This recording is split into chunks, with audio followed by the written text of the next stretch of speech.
Good day everyone, we are Group 7 and we will discuss Southeast Asian Englishes. So, English plays a vital role in many spheres of life in Southeast Asia, including those that involve academic, diplomatic, and economic pursuits. However, the Southeast Asian region presents a more diverse picture as compared to South Asia, in that some parts of it have institutionalized Englishes, whereas others fall into the expanding circle of English along with China, Japan, and Korea. In this chapter, we will focus on some aspects of English in Indonesia, Singapore, and Thailand. In some sense, these countries share some common cultural traits and developments in the acculturation of English to their native context. We will first discuss the historical background of the countries I have cited a while ago. So, first we will discuss the historical background of Malaysia and Singapore.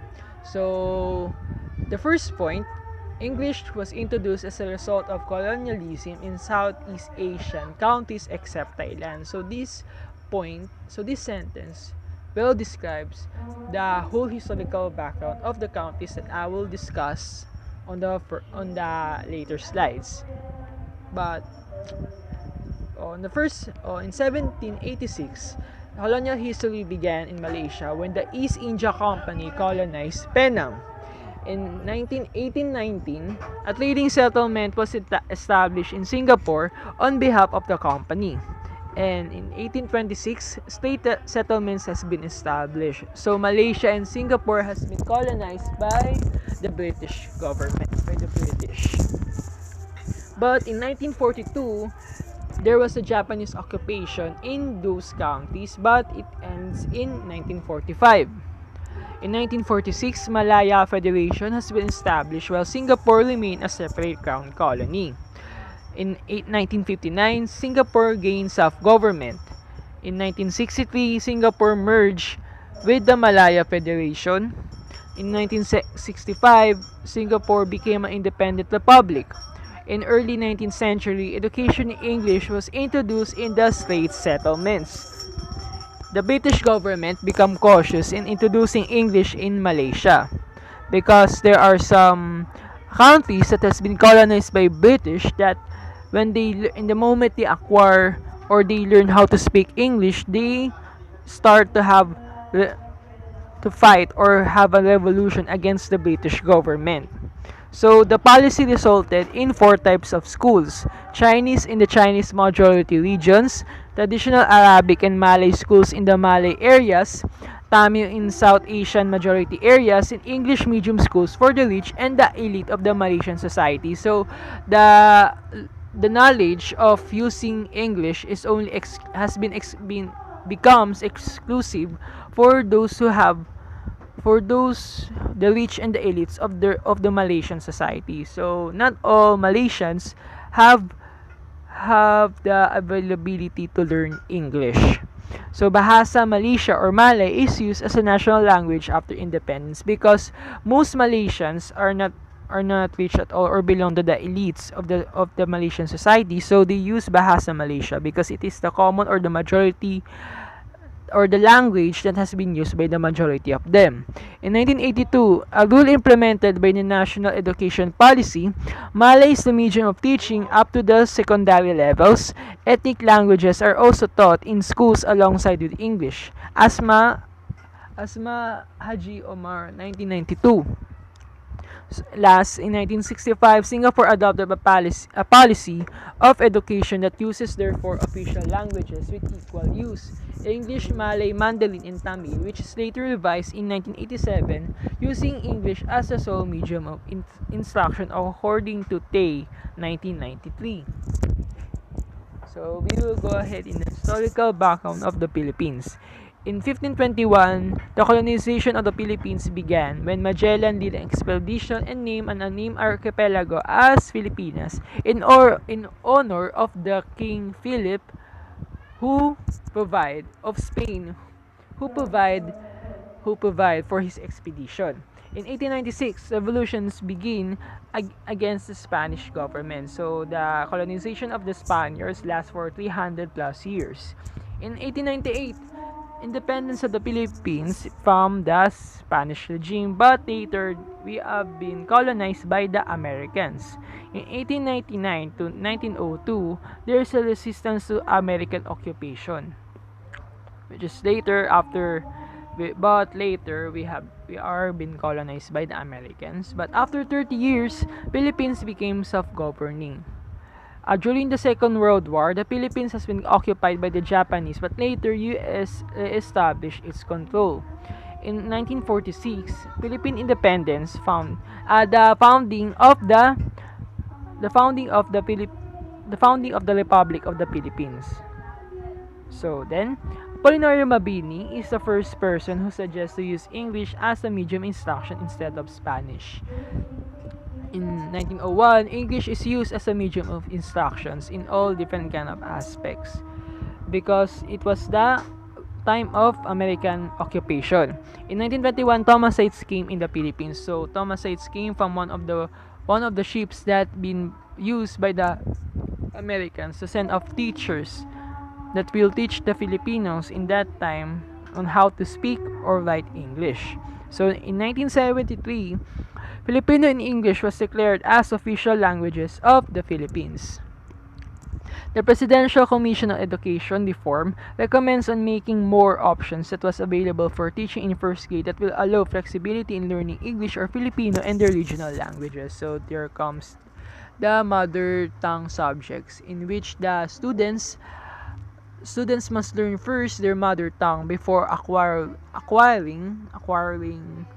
the second languages like English or other dialects that existing in the Philippines. So historical background of Indonesia. Indonesia was a colony of the Netherlands for almost 4 centuries. In 1945, there was independence of Indonesia. Dutch was the main language of Indonesia during the colonization along with English, French, and German, European-style education. So because the Netherlands is a small country, they have also, aside from Dutch, they also speak French and German because they are surrounded with other larger European countries. So it was being adopted by the Indonesians in the time of Dutch occupation in Indonesia. In 1928, Indonesians rallied and adopted Malay as Indonesian language. In 1942 to 1945, during the Japanese occupation, the use of Dutch is forbidden. After independence, Bahasa Indonesia becomes the national language of the Indonesians. Then, English is used as a compulsory second language in high school in place of Dutch. So, this is the last historical background in Thailand. Thailand was the only country in Southeast Asia to escape colonization by the Europeans. So, how did the Thai did that? So, King Rama, who ruled from 1851 to 1868, concluded treaties in order to avoid colonization. In 1913, English is used in the public school curriculum until 1977. So those are the historical backgrounds of the following countries. So we will discuss the status and function of English. So in Malaysia and Singapore, Asma Haji Omar describes the multilingual situation in Malaysia. Primary layers are consist of Austronesian and Austroasiatic languages. Secondary layers are Germanic and Romance, Indo-Aryan, Dravidian, Sino-Tibetan, and Austronesian. English still runs and extends in Malaysian communities, which is described by Omar as similar as a batik pattern. English still dominates in various aspects such as academic and business and other things that in Malaysia because there are some international companies or in education there are some courses that requires the use of English languages, especially in PhD or doctoral levels of studying.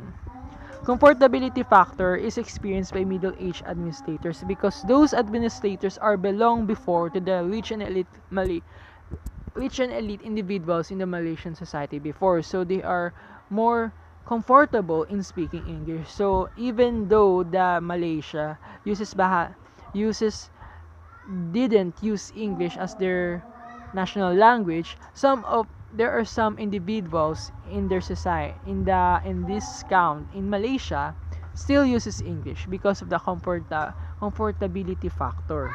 According to Gonzalez 1997, the speakers of English grew from 26.6 to 64.5 between years 1939 to 1980.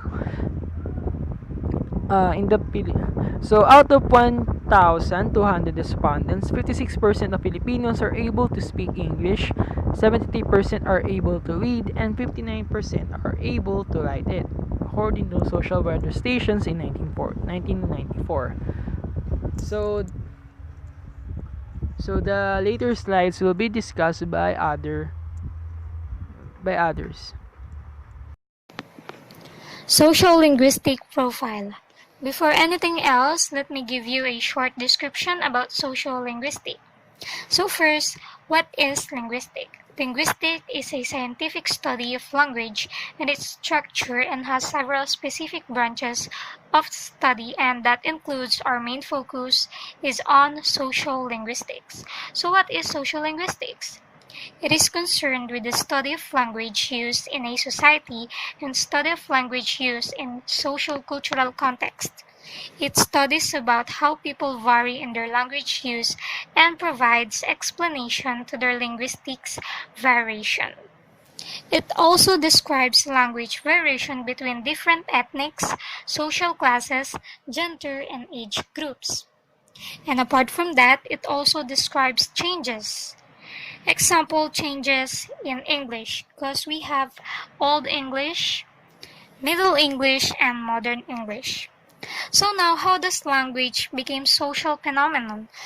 Because language is the most important forms of human behavior, and speaking is always a social act. In short, language is social. When it is used in a social group, and that involves at least two persons, the speaker and the hearer. Therefore, to sum up, social linguistics is a study of the relationship between language and society. We have here the English language.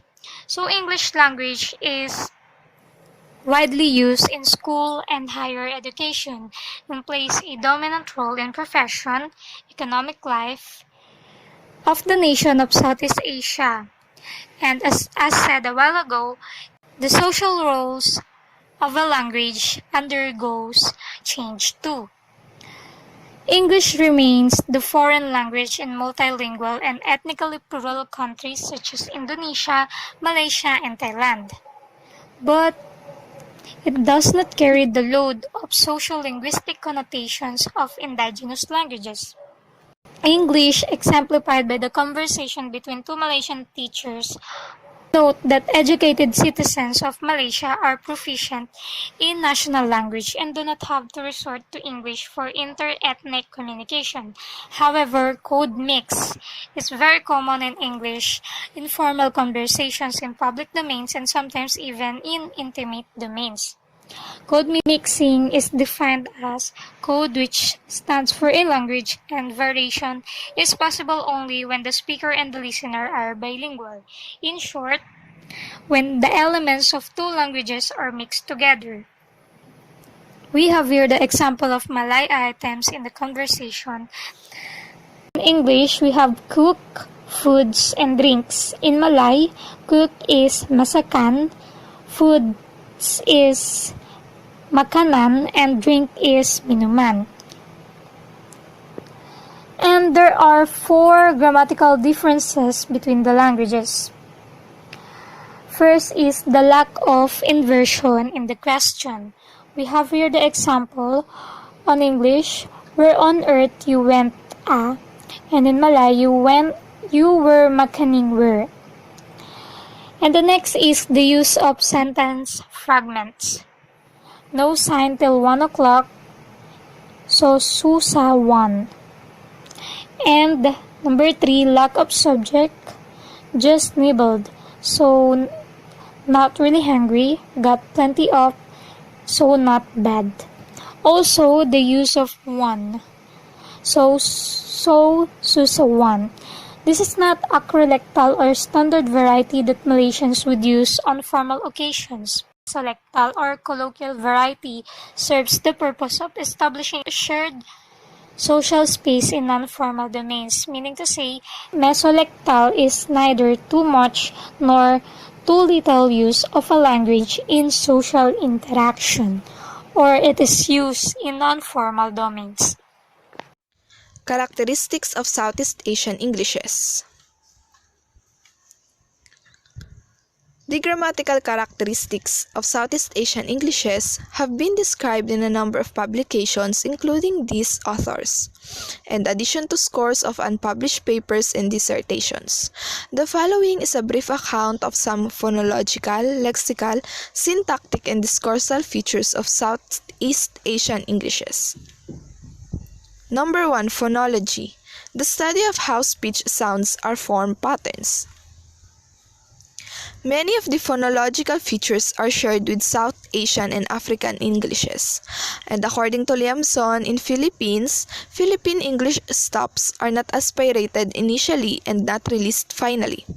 For example, the voiceless alveolar fricatives is used for both word in sink and zin, and also the voiced palatal fricative is used both in shame and treasure. The voiceless alveolar stop t is used for initial sounds in thin, and the voiced alveolar stop d is used for initial sound in this. Sometimes, voiceless glottal fricative h is not pronounced, and delivery is syllable timed and not stress timed. In outer and expanding circle Englishes in Asia, for example in Singapore and India, the shared phonological features are substitution of simple vowels for diphthongs and lack of reduction of vowels in unstressed syllables. Also, in consonants, lack of aspiration in initial plosive or stops, substitution of alveolars by their dental counterparts, lack of distinction between sibilants, substitution of labiodental with labial, and interdental fricative by stops or sibilants are attested in many varieties. So, in the substitution of we and v by their we or labiodental continuant v, some Southeast Asian varieties exhibit merging of her and l in non-initials. Lastly, some simplify final consonant clusters.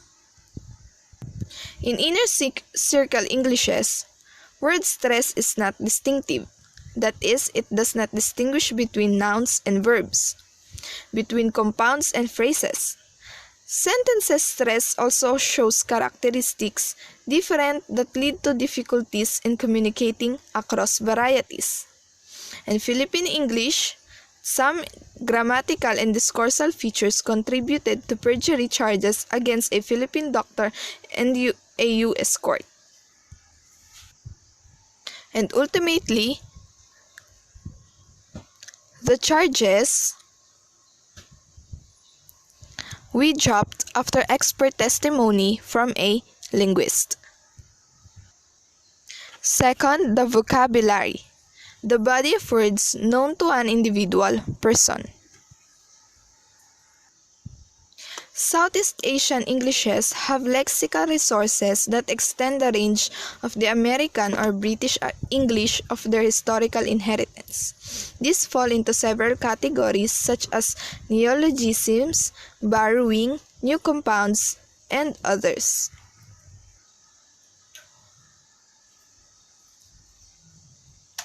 Malay elites are institutionalizing their dominance through English, which is the native language of very few Malaysians, resulting to the term covert that express racism and institutionalization of inequality.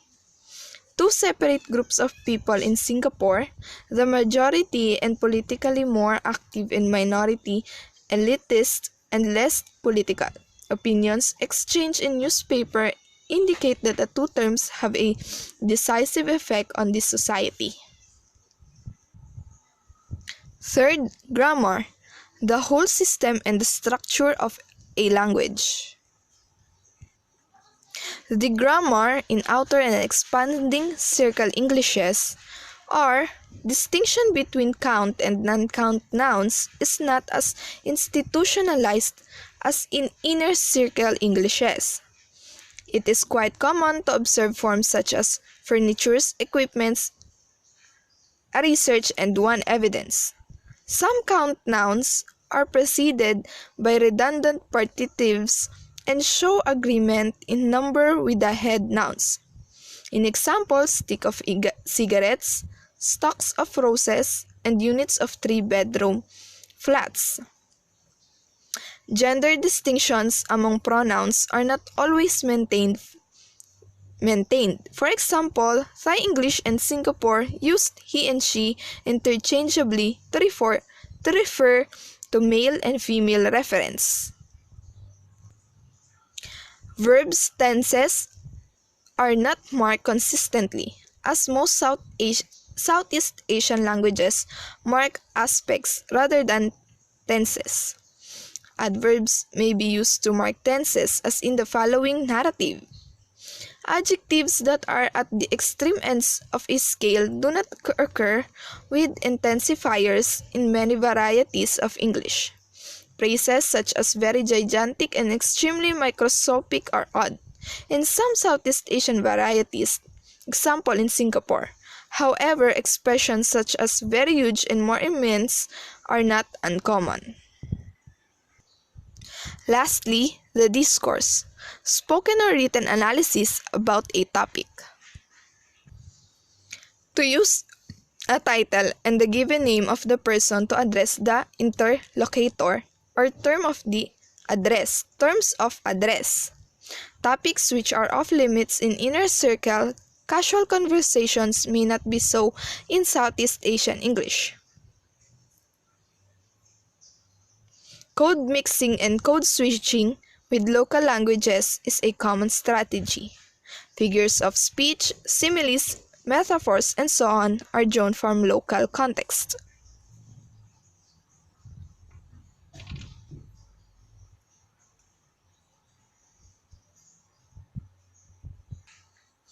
And these are the observed grammatical characteristics of Southeast Asian Englishes: the phonology, vocabulary, grammar, and discourse.